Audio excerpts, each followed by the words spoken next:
Welcome to another Raid Shadow Legends video. Hope you guys are having an amazing day. We got some news about the upcoming summoning events for this weekend, guys. And we actually have some crazy champions on it that honestly are really tempting.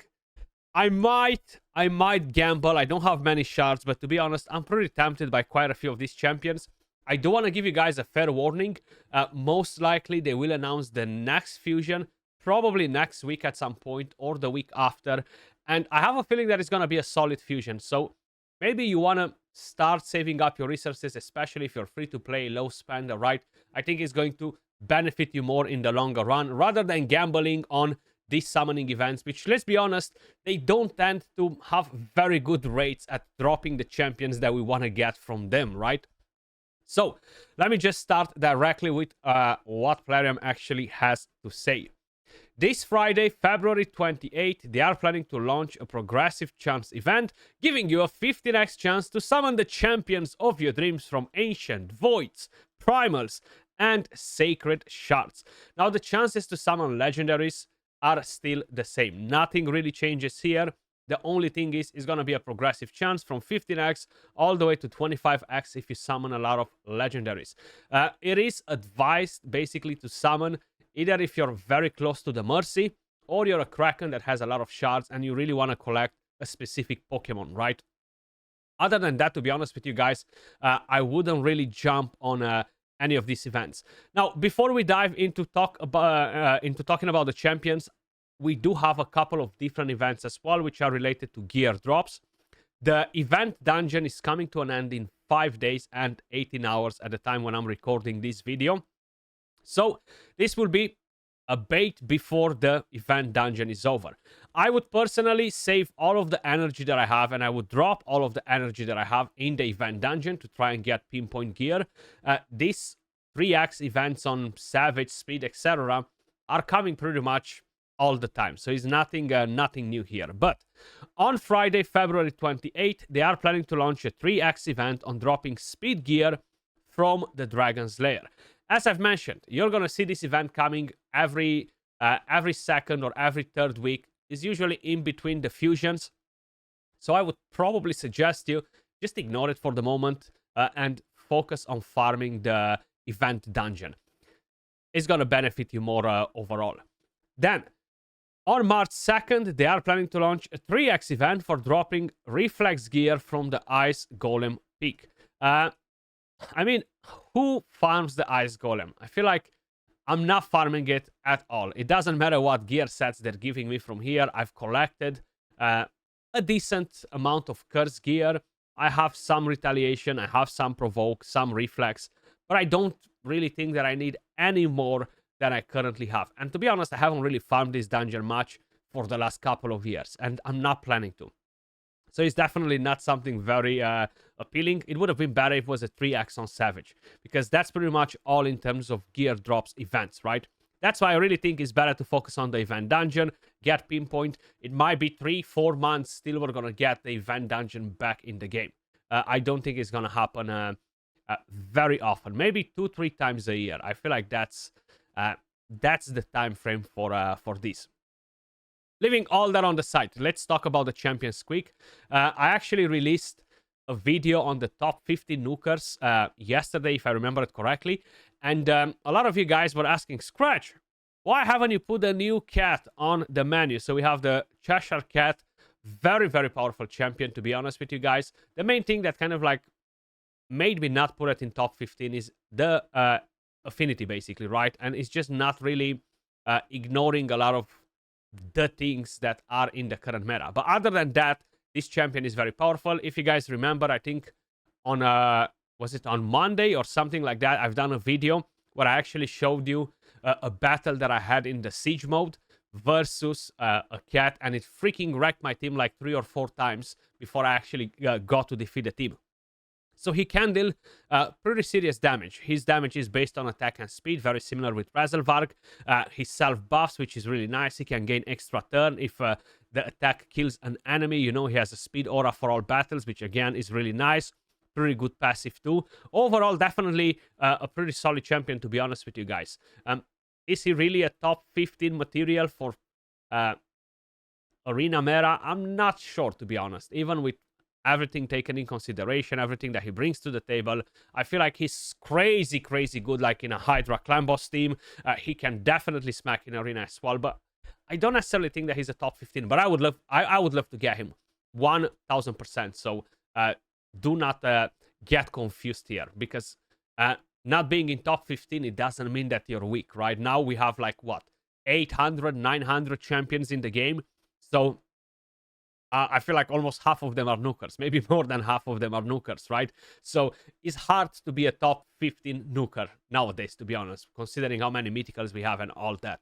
But either way, a very strong champion. He will stay in the game after Alice in Wonderland event is done, so that's why I'm not stressing too much about it, right? But I would definitely love to get one. Then we have the Mad Hatter. I feel like this might be the very first 15x for the Mad Hatter. Correct me if I'm wrong. He was a fusion, right? Pretty awesome champion, to be honest with you guys, especially if you're looking to up your damage in the Hydra clan boss. I know when I compare him and I said this is a 2.0 Theox because he does the same thing that Theox does with the ally attack, a lot of people were like, no, Skratch, this is not doing the same damage as Theox. But I feel like most of the people missed the point of how he can enable your damage dealers to deal good damage on top of everything else that he brings in the kit. I have so many people in my clan that are using Mad Hatter, and I'm talking about filthy degenerate Krakens, plus a lot of people are using this bad boy in Hydra and in other content, and you can see it just by looking at screenshots in the RSL leaderboard Discord, for example, where people are posting the records. He's part of a lot of teams because he's good, right? So you have the hacks, you have the weaken, you have the increases the duration of buffs, increases the duration of debuffs, and fills the thermometer, which is nice. The A1 with the debuff spread, pretty decent passive as well. Overall, a pretty solid champion. Now, it was a fusion. I got him from the fusion. I wouldn't go to summon for this champion on a 15x because, hey, I already have him. And that's about it. I'll leave it there, right? But he's definitely not a bad champion. He's not a massive carry like a Newt, or think about a crazy support champion that will revive and carry a team. But he is definitely really, really effective. Then, moving on to the next one, guys, we have the Knave of Hearts. This was guaranteed throughout the weekend from a deck of fate, if I remember it correctly, or at some point last week. I feel like out of the heroes that they brought in for the Alice in Wonderland event, this is the weakest in my opinion. HP-based champion, pretty decent stats overall. The A1 doesn't really do anything crazy, a chance to provoke. The A2, an AoE attack, has a chance to steal to random buffs and puts continuous heal on the allies. Unkillable and taunt on himself.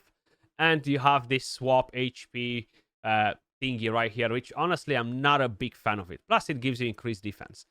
The passive, nothing too crazy, so is a mediocre champion in my opinion. This one is kind of like for whoever wants to collect the Pokemons, because you're not really gonna gain tons of value for in any content with this champion. It doesn't really shine in particular anywhere, right? Then moving on to the next one, we actually have the faction unity for the Night Revenants, which is Losan K'Leth.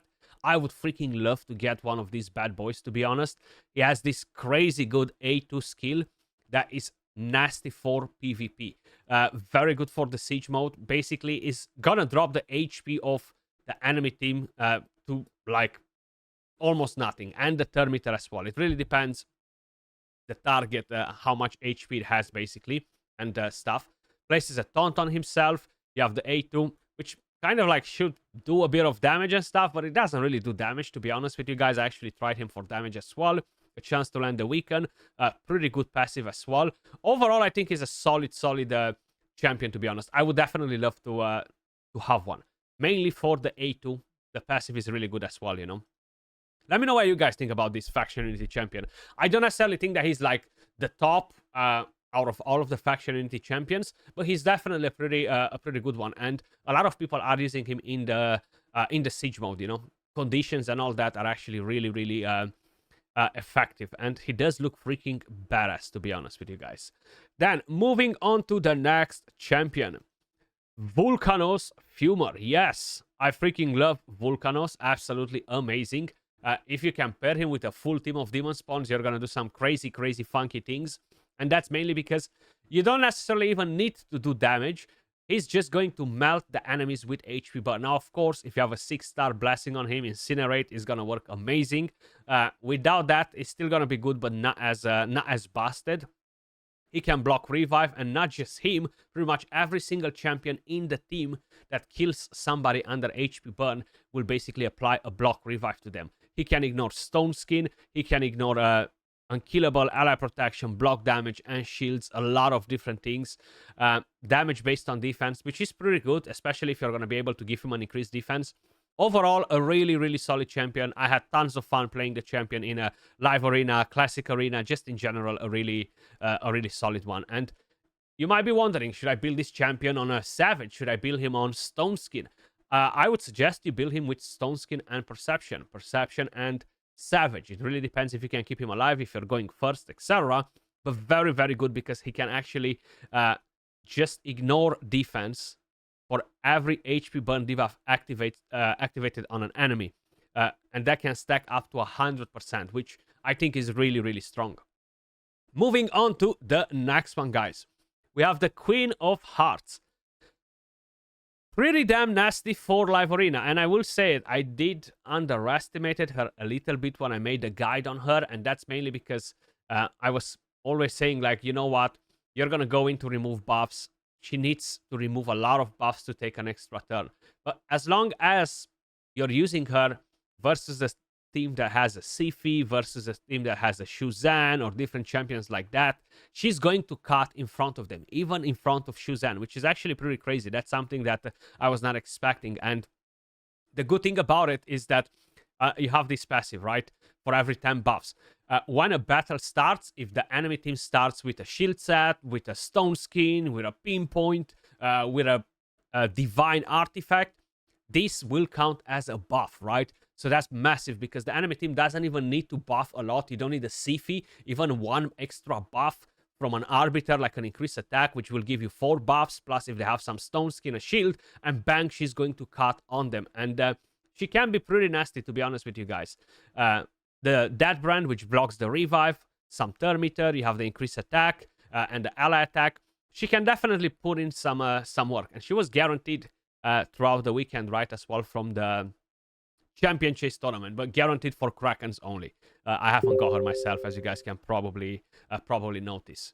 The next champion on the list is going to be Nekhret the Great. I have a feeling that we just had him on a 15x progressive chance, but I might be dreaming. Either way, I tend to see him pretty often on the 15x progressive chances. Still a solid champion, guys. To be honest, he did lose quite a bit of value since Narcissus got introduced in the game, and I feel like he's being used less and less, especially in live arena. I feel like it's pretty hard to actually really make a solid team with him. For classic arena, especially offense-wise rather than defense, he's still very strong because of what he enables you to do, basically. Keep your nuker alive, right, with crazy good passives. If we're talking about builds, a bolster plus stone skin, protection, just stone skin, you have quite a few different options, but it really depends what exactly you're planning to do with the champion. What's your strategy? You're trying to do an ally attack quick, fast, protect a different champion, or you want him to be slow and just tank in there. You know, you have a few different options with him. Good to counter some of the bombers and other nasty things out there. Then we have one more champion that I really freaking want to get, guys, and I've made a video on this champion not a very long time ago, actually. So freaking good. It really, really impressed me, surprised me. You guys name it. Very, very good champion, and he does a lot of things. Now, to be honest, I feel like maybe he deserves a spot in the top 15 best nukers, thinking about it. A double hitter right here, which can ignore defense. You have the single target attack that puts block passive skills, and debuff spread, taking all debuffs. The only champion in the game that takes all debuffs from a target and spreads them to everybody else, and grants an extra turn if he kills an enemy. This right here is an AoE, which will place an increased accuracy on the champion and decrease speed on some of the other enemies, and decreases the duration of all enemy buffs by 2 turns, which can be really good. The passive is what makes him really interesting because he's immune to crowd control debuffs, Whenever an enemy attempts to place one of them on him, instantly activates Inducer of Panic skill. Such a good counter versus Tarichkas, such a good counter in general versus even mythical champions, for example, you know. Just blocking the passive skills, the defense down, maybe even killing them, you know, is massive whenever they try to control him. So I think he's really, really strong, and I would freaking love a champion like this bad boy. I would love to get him. He's pretty ugly, though. I'm not the biggest fan of the front design, but the back design looks pretty cool with the wings, and this reminds me of Diablo. I know I'm always saying it, but he's really a goat, guys. Then we have a few epic champions.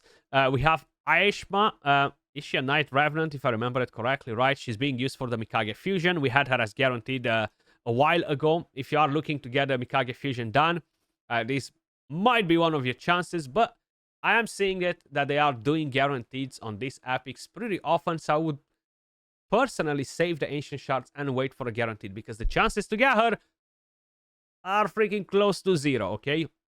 Then we have Vogot. Still a good champion, to be honest. True is not as good as he used to be, because now we have tons of different options, but he's still really strong with the passives, you know, giving you the healing.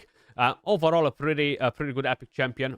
I feel like you can definitely gain the most value out of this champion in the Doom Tower, right? On some of the bosses, Bommel and other bosses. Then we have Magnar.